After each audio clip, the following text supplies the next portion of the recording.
పరిశుద్ధుడైన మా పరలోకపు తండ్రి, నీ సన్నిధిలో చేరి మీ పవిత్రమైనటువంటి వాక్యాన్ని మేము ధ్యానించేటటువంటి కృపను మరోసారి మాకు దయచేశారు. మీకు వందనాలు, స్తోత్రాలు. ఈ వాక్యం వింటుండగానే పరిశుద్ధాత్మ కార్యము ప్రతి ఒక్కొక్కరిలో జరిగినట్లుగా గ్రహించమని మా అంతరంగంలో మీరు పరిశోధిస్తూ ఉన్నారు.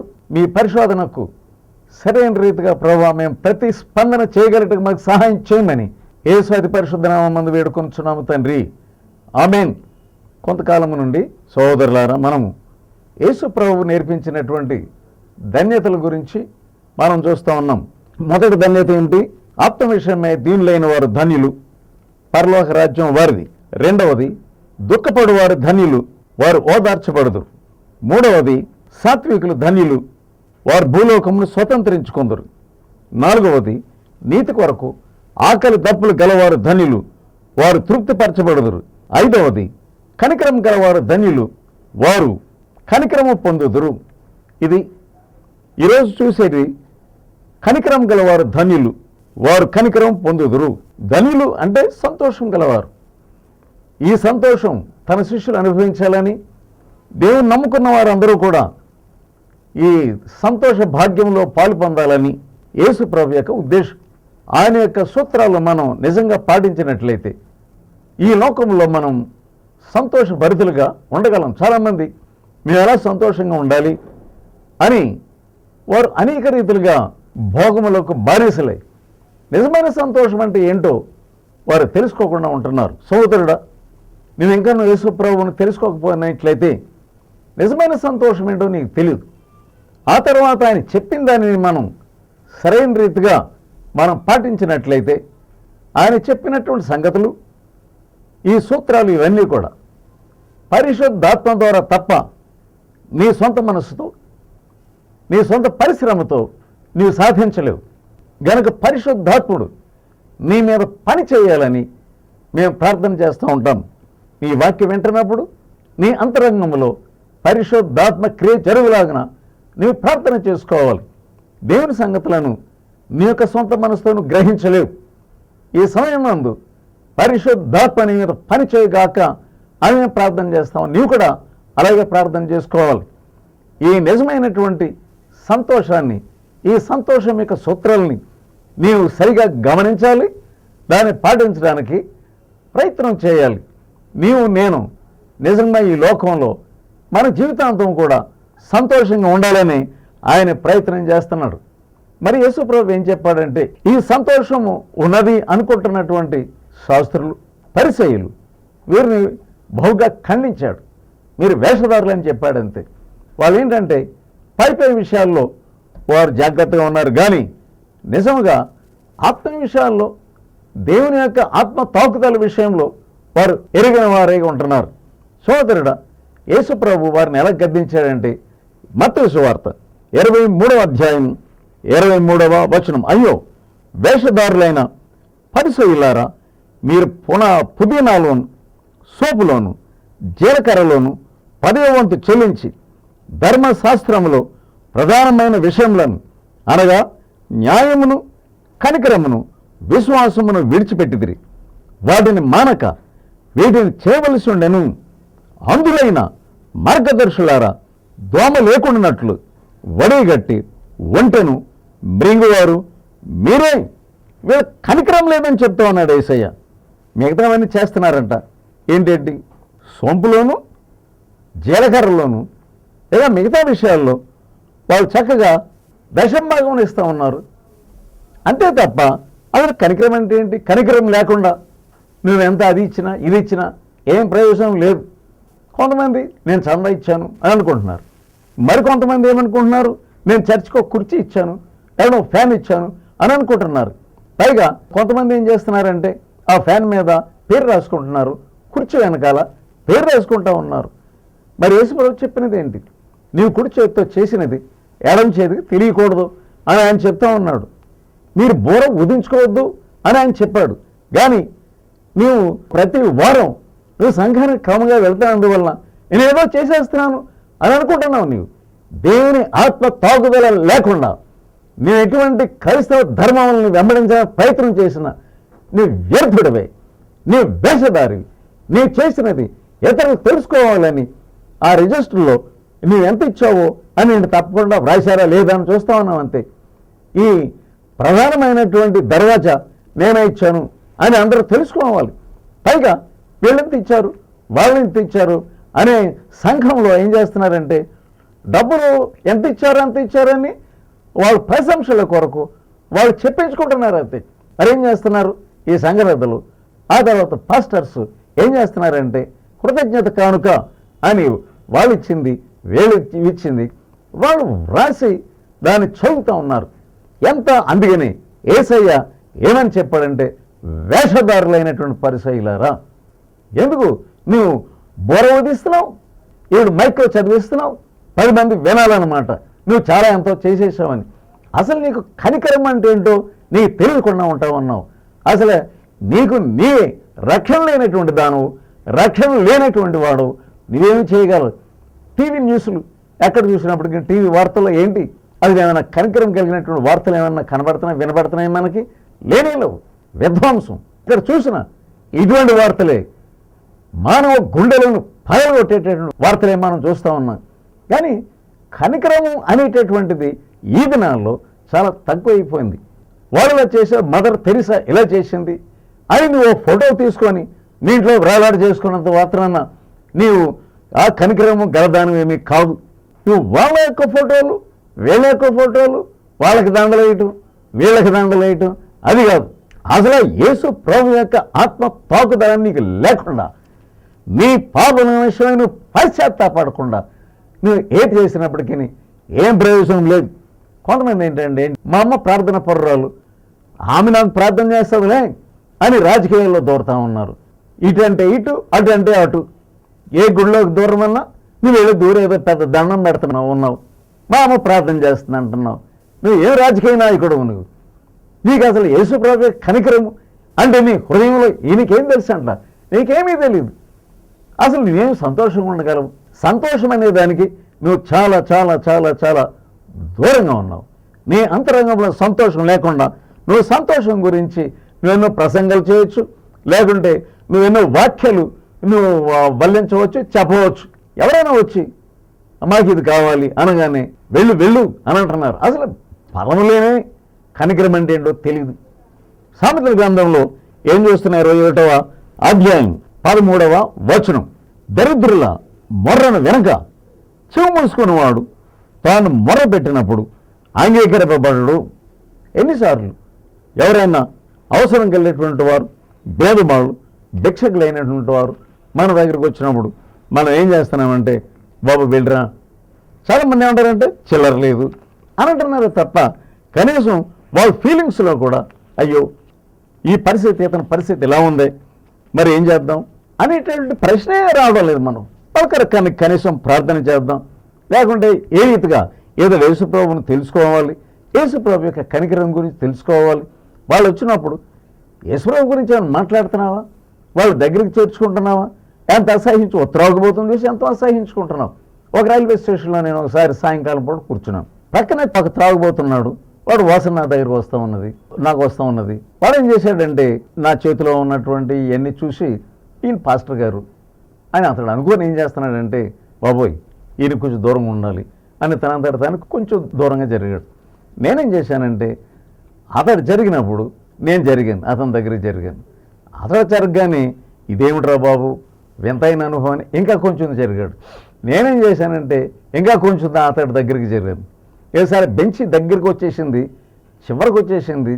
ఆ చివరికి వచ్చేస్తే ఇంకా అవతల జరగడానికి చోట్లేదు. నేను దగ్గరికి ఇంకా దగ్గర జరిగాను. ఇంకా ఇదేమిట్రా బాబు అని ఆడు లేవబోయాడు. నేను భుజంగా చేసి ఏం చేశానంటే ఆయన కింద కూర్చోబెట్టాను. ఏంటంటే సార్ నన్ను వదిలేసేయండి అంటున్నాడు.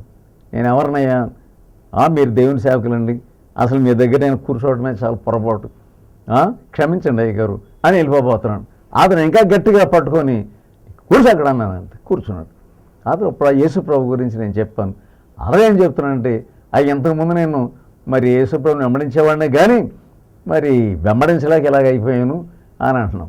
మన కొరకే యేసుప్రభు వచ్చాడయ్యా, నేను ఒకప్పుడు నీకులాగే ఇలా త్రాగుబోతున్నాయి, నువ్వు బాధపడకు అని అతనితో ప్రేమగా మాట్లాడిన తర్వాత అతడు ఏం చెప్పాడంటే ఎంతోమంది నాకు తెలుసండి, మంచోడు తెలుసు, పాస్టర్ గారు తెలుసు, అంతమంది తెలుసు. అసలు ఎవరు చూసినా నన్ను చూసుకొని అసహించుకొని దూరం వెళ్ళిపోయే వాళ్ళే కానీ, నన్ను గద్దించేవాళ్ళే కానీ, నన్ను ఆ మాట ఈ మాట విని వారు బుద్ధి లేనివాడా అన్నవాళ్ళే కానీ ఇలా ప్రేమతో మాట్లాడినటువంటి వారు ఎవరు లేరు. ప్రేమ చూపించేవారు లేకయే నేను చాలా మటుకు ఇలాగైపోయాను. అంతే, అతడి కళ్ళల్లో నీరు ఉన్నది. ఇటువంటి సంఘటన తన జీవితంలో జరగలేదట. చదువుతాడా, నీవు ఎవరైనా చూసినప్పుడు ఎందుకు ఏసడించుకుంటావు? ఎందుకు అసలు నీకు వాళ్ళ మీద కనికరమే రాదు?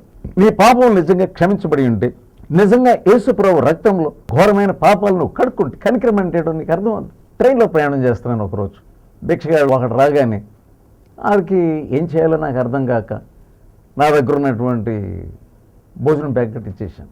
ఇది రైల్వే స్టేషన్లో జరిగింది, విజయవాడ రైల్వే స్టేషన్లో జరిగింది. ఆ డబ్బా తీసుకోగానే అతడికి ఏం చేయాలో నాకు అర్థం కావట్లేదు. వాడు దూరంగా వెళ్ళి ఏదైనా తినాలేమో అని దూరంగా వెళ్ళిపోతున్నాడు. వద్దు బాబు, రా నా పక్కన కూర్చో, నా పక్కన కూర్చొని తిను అంటే అది ఏమన్నా అర్థం కావట్లేదు. నువ్వు పక్కన కూర్చో, తిను, నువ్వు తినేంత వరకు నేను ఉంటాను, పర్వాలేదు. సరే తింటున్నాడు, కానీ అతని కళ్ళల్లో నీళ్ళు ఉన్నాయి. సరే, అతడు అక్కడున్నటువంటి ఈ భిక్షగాళ్ళల్లో కొంత సీనియర్లా ఉన్నాడు. ఇతడు కుర్రోడే. అయిపోయింది, నా ట్రైన్ వచ్చింది, నేను ఎక్కేసాను. నా డబ్బా తీసుకున్నాను, పైకి ఎక్కేసాను. ఎక్కేసి పైన బర్త్ ఖాళీగా ఉంది, పైకి ఎక్కేసి నేను రెస్ట్ చేసి పడుకుంటున్నాను. గుడివాడ వచ్చింది, నేను భీమవరం వెళ్ళాలి. గుడివాడ రాగానే అతని యొక్క తోటి వాళ్ళందరూ గ్యాంగ్ ఉన్నారు. కళ్ళు తెరిచి చూసేటప్పుడు వాళ్ళు అందరూ ఉన్నారు. ఒకడేమో భోజనం తిన్నటువంటి వాడు ముందున్నాడు. వాళ్ళకి భయం వేస్తుంది. ఒక పెద్ద బిస్కెట్ ప్యాకెట్ తీసుకొచ్చాడు. అయ్యగారు అని నాకు ఇవ్వబోతున్నారు. ఏంటయ్యా ఇది అంటే వాళ్ళందరూ బిలబిలమంటూ వచ్చారు. బిస్కెట్ ప్యాకెట్ మీకేనండి, మీరు నాకు బిస్కెట్ ప్యాకెట్ ఏంటి ఇవ్వడం ఏంట్రా, నీకు కావాలండి, మీకు ఇంకేమైనా కావాలా అని నేను అడిగాను. లేదు, అసలు మీరు చూపించినటువంటి ప్రేమ గలటువంటి ఈ వ్యవహారం ఎవరు మాకు చూపించలేదు. మేము విజయవాడ నుంచి చూస్తున్నాం, మీరు ఎప్పుడు కన్ను తెరుస్తారా, ఎప్పుడు మీకు ఈ ప్యాకెట్ ఇవ్వాలని. ఈ ప్రేమను మీరు మాకు పంచారు కనుక మా ప్రేమను మీకు పంచడానికి సూచనగా ఇది ఇస్తున్నాం అంతే. మాకు ఇంతవరకు కూడా ప్రేమతో మాతో మాట్లాడిన వాళ్ళు ఎవరు లేరు. సోదరుడా, నా కళ్ళలో నీరు వచ్చింది. వీళ్ళు నాకు ఈ బిస్కెట్ ప్యాకెట్ ఇవ్వడానికి విజయవాడ నుంచి ఎంతవరకు వచ్చారు. సోదరుడా, మనము కనికరము, కనీసం ప్రార్థన చేయాలి కదా, వీళ్ళందరినీ రక్షించండి అని ప్రార్థన కూడా చేయరు కొంతమంది. పోవయ్యాను, వెళ్ళి అక్కడ పని చేసుకోవచ్చు కదా. నిజమే, మనం నోటి మాటతో చెప్పేయటం, దాని వాళ్ళతో మాట్లాడి ప్రేమను చూపించి మన ప్రేమను పంచుకొని వాళ్ళతో వ్యవహరించడం అనేది చాలా అరుదు. ఎందుకు అలా వ్యవహరించలేకపోతున్నాం అంటే నీ హృదయం కఠినమైనది. ఎంతో కఠినమైనదంటే యేసు ప్రభు యొక్క ఆత్మ నిన్ను కరిగించలేదు. నువ్వు నిజంగా నువ్వు చేసినట్టు ఘోరమైనటువంటి కార్యముల గురించి నువ్వు తలంచుకుంటే ఎంత ఘోరమైనటువంటి కార్యములను ఎలా క్షమించాడు ఆయన? మత్తయి సువార్త 18వ అధ్యాయం 35వ వచనం, మీలో ప్రతివాడు తన సహోదరుని హృదయపూర్వకంగా క్షమించని ఎడల నా పరలోకపు తండ్రి ఆ ప్రకారమే మీ ఎడల చేయున నేను. యేసే చెప్పిన మాటలు ఇవి. మీలో ప్రతి వాడును తన సహోదరుని హృదయపూర్వకంగా క్షమించిన ఎడల, నువ్వు ఎలా క్షమించాలంట? నీ హృదయపూర్వకంగా క్షమించాలి. నిజమే, అవతల వాడు తప్పు చేశాడు, ఆ తప్పును నువ్వు క్షమించలేకపోతున్నావు. మరి యేసయ్య నిన్ను ఎలా క్షమించాడు? నీ యొక్క పాపం విషయమై దాని గురించి ఆయన తలంచాడంటే జడ్జిమెంట్, తీర్పు అనేది ఉంది. పాపములకు జీతం మరణం. నువ్వు చేసిన పాపానికి నేను నరకంలో తోయాలి. దేవునితో నీకు ఎడబాటు, ఎల్లకాలం ఎడబాటు. దానిని క్షమించడానికి సిద్ధంగా ఉండి నీ కృప చూపించి, కృప వలన మనం రక్షించబడ్డాం కానీ మన యొక్క మంచి కార్యాలను బట్టి కాదు. ఎందుకు తక్కువని క్షమించలేకపోతాం? ఎందుకు నీ అత్తగారిని నువ్వు క్షమించలేకపోతావు? ఎందుకు నీ కోడలమ్మను క్షమించలేకపోతావు? నీ కోడలమ్మేమో నీకు ఎలా కనపడుతుంది? ఒక పెద్ద దెయ్యంలా కనపడుతుంది. అదే నీ కూతురు ఎలా కనపడుతుంది? వా, ఇది బంగారు బొమ్మ, ఇది బంగారు కొండ. నీ కోడలేమో ఒక దెయ్యం, నీ కూతురేమో ఒక దేవత. ఇదేంటి? That is carnal mind. అది శరీర సంబంధమైనటువంటి మనసు. పౌలు ఏమంటున్నాడంటే, ఎవడైనా క్రీస్తు నందున్న ఎడల వాడు నూతనమైన సృష్టి. అంతే. ఏం నూతన అంతరంగంలో నీకు నూతనమైన సృష్టి ఏం జరిగింది? పరలోక మందున్న మా తండ్రి అని ప్రార్థన మొదలు పెట్టేస్తావు. ఈ సంఘంలో అందరూ చేస్తున్నారు కనుక నీకు కంఠస్థం వచ్చేసింది. దాంట్లో ఏం ప్రార్థన చేస్తున్నావు? మా ఎడల అపరాధములు చేసిన వారిని మేము క్షమించిన ప్రకారం మా అపరాధములను కూడా క్షమించుము. మా ఎడల అపరాధములు చేసిన వారిని మేము క్షమించిన ప్రకారము. క్షమించేసాము అందరినీ? క్షమించలేదు. నీలో కనికరము ఎలాగా పని చేస్తుంది, ఎలాగా ఆపరేట్ అవుతుంది? సోదరుడు నువ్వు ఎంత పెద్దవాడు అయినా కానీ ఎవరి మీద కోపం పెట్టుకొని నీ ఇలా వల్లించినట్లయితే అది పాపమే. ఎంతమంది పరలోకమందున్న మా తండ్రి అని పరలోక ప్రార్థన చేసి, ప్రభు ప్రార్థన చేసి ఇంకనూ పాపమునకు పాపం సమకూర్చుకుంటూ ఉన్నారు. మత్తయి సువార్తలో ఏం చేస్తున్నామంటే 18వ అధ్యాయంలో యేసయ్య అందరికీ అర్థమయ్యేటట్లుగా ఒక ఉపమానం చెప్పాడు. ఏంటంటే ఒక ఆయన వచ్చి అడుగుతున్నాడు, ఎన్నిసార్లు నా సహోదరుని అంటే యేసుప్రభు ఏం చెప్పాడు? 77 మార్లు మట్టుకు అని నీతో చెప్పుచున్నాను అని యేసయ్య చెప్పాడు. కనుక ఇంకేం చెప్పాడంటే దోసులు ఉన్నారంట. ఒక ఆయనకు ఒక రాజు ఉన్నాడంట. ఒక రాజు ఉన్నాడు, దోసులు ఉన్నారు. ఒక దోసుడు 10,000 తలాంతులు అతనికి అప్పున్నాడు, అచ్చి ఉన్నాడు. ఏమంటున్నాడంటే నీ భార్యను, నీ పిల్లలను, నీ కలిగిన యావత్తును అమ్మేసి నాకు అప్పు తీర్చుకుంటున్నాడు. కానీ ఆ దోషుడు ఏమంటున్నాడంటే సాగిలపడి మురుక్కి నా ఎడలో ఓర్చుకోండి, నీకు అంతయు చెల్లించదును అని చెప్పాడు. మత్తయి సువార్త 18:27 కనికరపడి. ఇది దేవుని యొక్క లక్షణం. 10,000 తలాంతులను క్షమించేశాడు. ఒక తలాంతు అంటే 3,600 రూపాయలు. మరి మీరే క్యాల్కులేట్ చేసుకోండి ఎంత డబ్బు క్షమించాడు. ఆ అప్పునంతను కూడా కనికరపడి, ఆ దాసుని ఎడల కనికరపడి క్షమించేశాడు. కనికరం అంటే అది మరలా తిరిగి ఇస్తాడని కానీ, లేకుంటే ఏదో రీతిగా నాకు ఇవ్వయ్యాను కానీ అది కాదు. కనికరం అంటే ఇతడు చెయ్యలేడు, అది నిత్యమైనటువంటి కనికరం. తిరిగి అతడు చెల్లించలేడు. అందుకనే భార్యను, పిల్లలను అంతా తీసుకొచ్చాయి, అమ్మేసాయి. మన అప్పును మనం తీర్చుకోలేము సహోదరులారా. యేసు తన స్వరక్తంతో మనల్ని కొన్నాడు. దానికి విలువెంత? ఎందుకు నువ్వు కనికరం చూడలేకపోతున్నావు అంటే నీలో దేవుడు అనేటువంటి వాడు లేడు. కనికరపడి తన అప్పునంతను క్షమించాడు. కానీ అతడు బయటికి రాగానే ఒకటి తటస్థించాడట. వాడెవడో ఇతనికి 100 దేనారములు. ఒక దేనారం అంటే కింద ఏముందంటే ఇంచుమించు ₹1.5 కావచ్చు. 100 దేనారములు ఎంత స్వల్పమైనటువంటిది. అరే ఇంత డబ్బు క్షమించాడే అనే మనసు అతనికి లేకుండా అతను గొంతు పట్టుకున్నాడంట. బైబిల్ ఏం చెబుతుంది? 28వ వచనం, 100 దేనారములు అచ్చి ఉన్న అతని తోడి దాసులలో ఒకరిని చూచి వాని గొంతు పట్టుకొని నీవు అచ్చి ఉన్నది చెల్లింపమని. నన్ను ఈ రాజుగారు ఎంత అప్పు నన్ను క్షమించాడే, నేను చెల్లించిన అవసరం లేకుండా, కానీ ఈ కొంచెం అప్పు నేను ఎందుకు క్షమించకూడదు అనే మనసు అతనికి లేదు. సోదరులారా, మనం చాలామంది అలా ఉన్నాం. ఎవరో మనకి ఏదన్నా అచ్చు ఉంటే చాలు, వాడు ఇచ్చే వరకు కూడా గొంతుకు పట్టుకుంటామంటే. అప్పుడు అతనికి తెలిసింది, అయ్యో ఆ రాజుకు తెలిసింది వీడు ఇలా చేశాడా. వాడిని పట్టుకొని ఏమంటున్నాడంటే నీ తోడి దోషను కనికరింపవలసి ఉండను కదా. 33వ వచనం, అందుచేత వాని యజమానుడు కోపపడి తనకు అచ్చిన రాంతయ్య చెల్లించే వరకు బాధపరచు వారికి అతనిని అప్పగించు. అప్పుడు అన్నాడు, మీలో ప్రతివాడును తన సహోదరుని పూర్వకంగా క్షమించిన ఎడల మీ పరలోకపు తండ్రి ఆ ప్రకారమే మీ ఎడల చేయును. యేసయ్య కనికరం గల రక్షకుడు. నువ్వు ఎటువంటి పాపములు చేసినప్పటికీ ఆయన దగ్గరికి వెళ్ళి అయ్యా నన్ను క్షమించండి అని అడిగితే చాలు. ఎంతకుముందు పాతకాలంలో మందసాన్ని మోసుకుని వెళ్ళేవారు.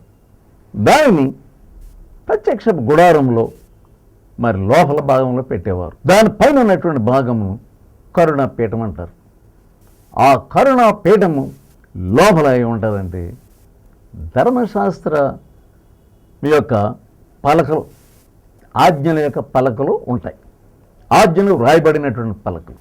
పైన ఏంటి? కరుణాపీఠం. ఆయన కనికరం గల దేవుడు, కృపా సమృద్ధి గలవాడు గనుక అనేక మంది యొక్క పాపాలను క్షమించగలిగినటువంటి దేవుడు. అది చూపించడానికి ఆ కరుణాపీఠం అనేటువంటి కింద జడ్జిమెంట్.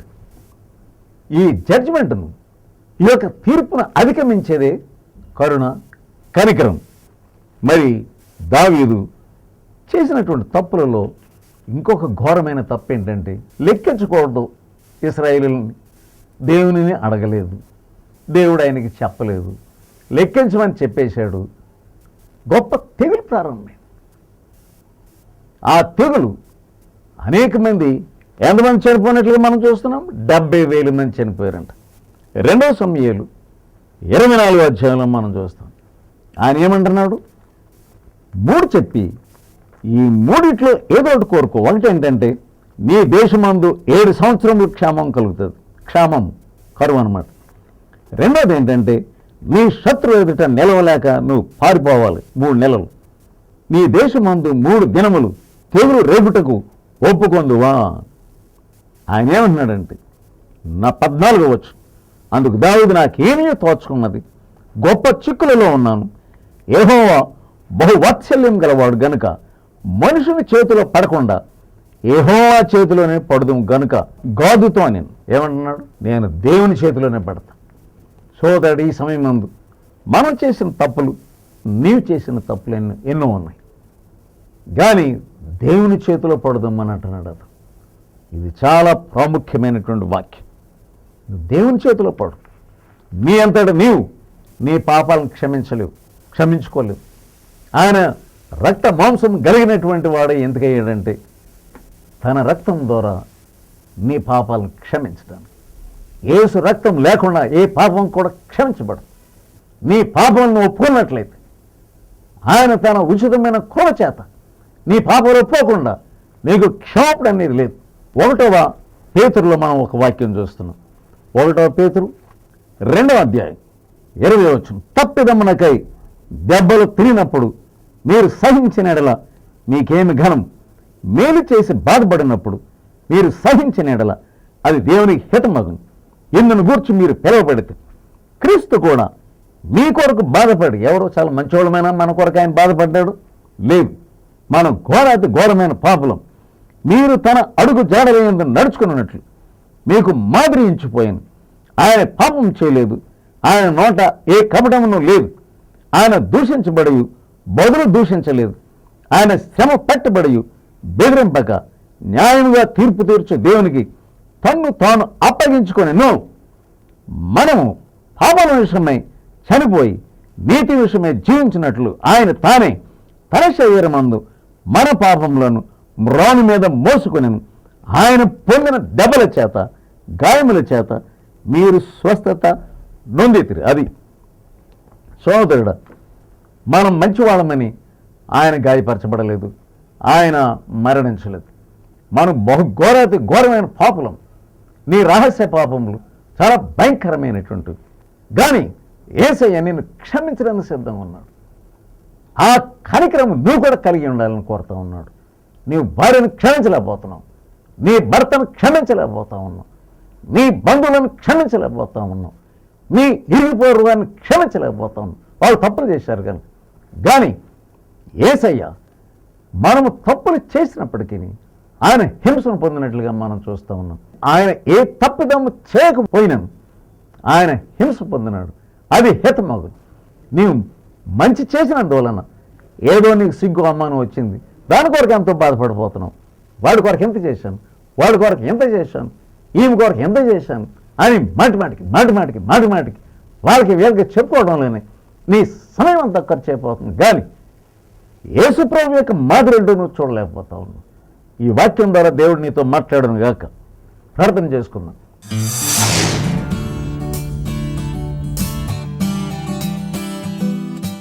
పరిశుద్ధుడైన మా పరలోక తండ్రి, ఈ ప్రియులను మీరు కరుణించు. కనికరం గలవారు ధన్యులు, వారు కనికరింపబడుదురు అని వాక్యంలో చూస్తూ ఉన్నాం. ఈ ప్రియులను కరుణించి వారికి హృదయం కనికరంతో నింపమని, పరిశుద్ధాత్మ కార్యం వారిలో జరిగించమని యేసు అతి పరిశుద్ధ నామమున వేడుకొంచున్నాం తండ్రి. ఆమేన్.